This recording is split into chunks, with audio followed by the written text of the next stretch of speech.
একই মুদ্রা এপিঠ এবং অপিঠ, এটাই হলো একদিকে রোজা আরেকদিকে হলো পূজা।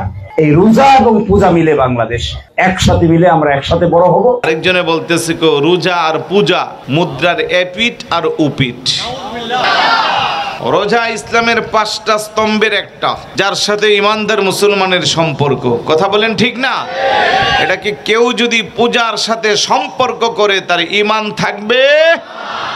পূজা আমার হিন্দু ভাইদের ধর্মীয় উৎসব, এটা ওনারা করবে, আমাদের কোনো বাধা আছে?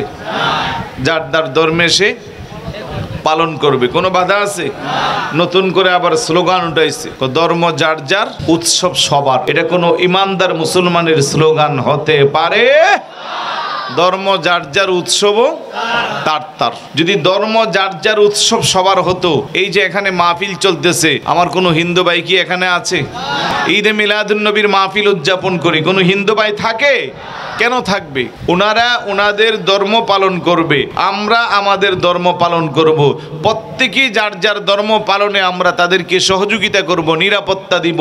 তার মানে এই নয় তাদের মঞ্চে বসে মূর্তিকে মাথার উপরে রেখে টুপি আর পাগড়িকে অপমান করব। কথা বলেন ঠিক কি না? বর্তমানে তাই তো দেখতেছি, বাংলাদেশে এখন তাই চলতেছে। জাতি আজকে হতবাক, অবাক হয়ে আছে যে কি দেখতেছি। 90% মুসলমানের কান্ট্রিতে প্রত্যেকটা পূজা মণ্ডপে টুপিওয়ালা দাড়িওয়ালাদের জন্য ওনারা ওনাদের উৎসব ঠিকভাবে করতে পারতেছে না। মঞ্চ ভরপুর, আবার ওইখানে যায় গল্প করতেছে, প্রসাদ খাচ্ছে, নাউজুবিল্লাহ। আবার অনেকে গীতাও পাঠ করতেছে। আর একটু জোরে বলুন না। আরে দুনিয়ার একটু সামান্য চেয়ারের জন্য এত নিচে যারা নামতে পারে, ওরা কখনো ইমানদার মুসলমান হতে পারে? ওরা লেবাসকে বিক্রি করে ইসলামকে কলঙ্কিত করে, তাদের সাথে আহলে সুন্নাত ওয়াল জামাতের আকীদার কোনো সম্পর্ক। আল্লাহ যেন আমাদেরকে হেদায়েত দান করে। ধর্ম যার যার উৎসব সবার, কি স্লোগান? তার মানে দোকান যার যার, দোকানের সদাই সবার। গাছ যার যার, ফল সবার। পুকুর যার যার, পুকুরের মাছ সবার। জমি যার যার, জমির চাষাবাদী ফল টল যা আছে সব সবার। এই থিওরি চলবে নাকি? আরেকটু জোরে বলুন। আরেকটু বিশ্রী ভাষায় বলতে গেলে বিয়া যার যার, বউ সবার। নাউজুবিল্লাহ বলবেন না? এইগুলো বলে মানুষের ঈমানকে সহজে নষ্ট করার চেষ্টা করিয়েন না।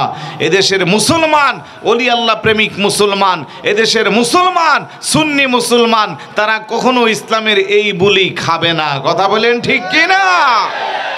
ডলার খায়া কালার পাল্টাইয়া টাকার কাছে ঈমান বিক্রি করে মুসলমানদের লেবাসকে কলঙ্কিত করে যা ইচ্ছা তা করতে দেওয়া যাবে।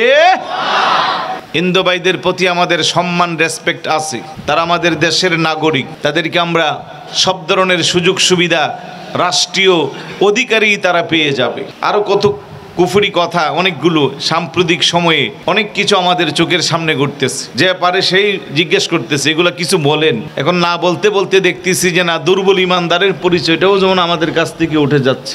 তাই কথাগুলো বললাম। আল্লাহ পাক যেন সঠিক বোঝ দান করে।